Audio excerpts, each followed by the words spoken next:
भागवत की महापुराण ग्रंथ को लिखने में 5500 दिन, 5,500 दिन केवल लिखने में लगा। किसने लिखा?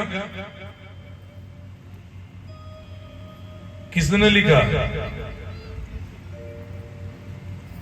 18वां पुराण की रचना श्रीमद् भागवत को गणेश जी महाराज के द्वारा लिखा गया है, अर्थात वेद व्यास जी महाराज के द्वारा वाचन किया गया है।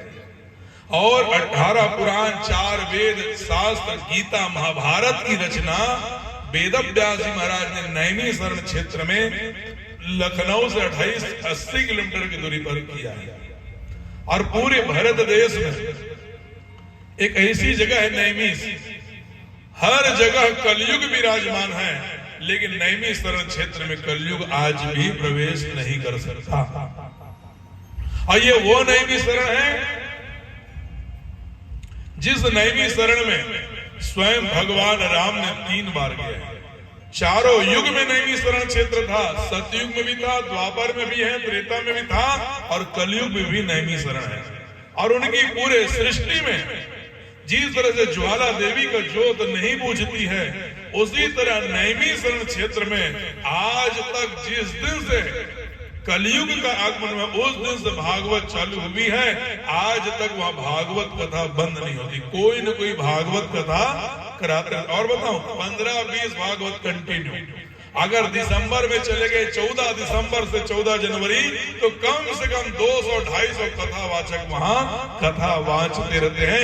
ये वो नैमिषारण्य क्षेत्र है जहां दान का महत्व नहीं है, जहां वृक्ष दान का महत्व होता है। ये वो नैमिषारण्य क्षेत्र है। सौनक मुनि जी कठोर तपस्या किए, तब भगवान नारायण ने एक चक्र दिया कि जाओ तुम सृष्टि में लेकर के चक्र को भ्रमण करो, और जिस जगह में चक्र गिरेगा वही भारत का सबसे बड़ा क्या होगा? तीर्थ होगा, वहां कलयुग प्रवेश नहीं करेगा। ऐसे गोमती नदी के किनारे वो चक्र क्या हो गया? गिर गया। और आज भी वहां पर चक्र तीर्थ घाट कहते हैं, वहां पर चक्र बना हुआ है बहुत विशाल, और उस जल में तुम खड़ा नहीं हो सकते। जब वहां स्नान करोगे तो चारों तरफ झलेरा मारते रहता है, अपने आप से निकलना पड़ता है। और गोमती नदी का पानी, चक्र तीर्थ का पानी गोदावरी कुंड में जाता है, और गोदावरी कुंड का पानी गोमती नदी में जाकर समाहित हो जाता है। अपने जीवन में जब भी अयोध्या जाएं तो वहां से 2 घंटे की दूरी पर एक नैमिष है, वहां जरूर जाना चाहिए।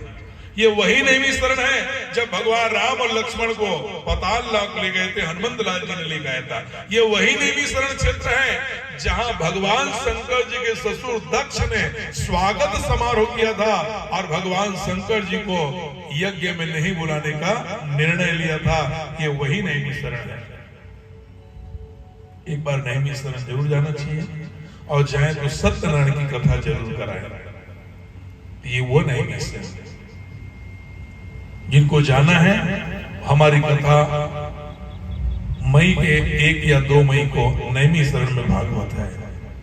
उस नैमिषारण्य क्षेत्र में आप लोग जरूर पधारें। बोलो राधे राधे राधे राधे। उनका वाइब्रेशन अलग है, वहां का महत्व अलग है, जो चारों युग में था। आप लोग को पता होगा, रावण जाति का ब्राह्मण है, और उसका वध किसने किया? राम जी क्षत्रिय हैं, तो ब्रह्म हत्या दोष लगा कि नहीं लगा राम को? तो राम को ब्रह्म हत्या दोष लगा, तो अपने ब्रह्म हत्या के दोष के निवारण के लिए भगवान ने नैमिषारण्य क्षेत्र में गया, और वहां हत्या हरण कुंड में क्या किया? दोषों का निवारण किया। ये वही नैमिष है, ये प्रशंसा नहीं कर रहा हूं। अगर एक पग चलने से एक यज्ञ करने का फल की प्राप्ति होती है, वो नैमिषारण्य क्षेत्र है जहां पर यज्ञ की परिधि बताई गई।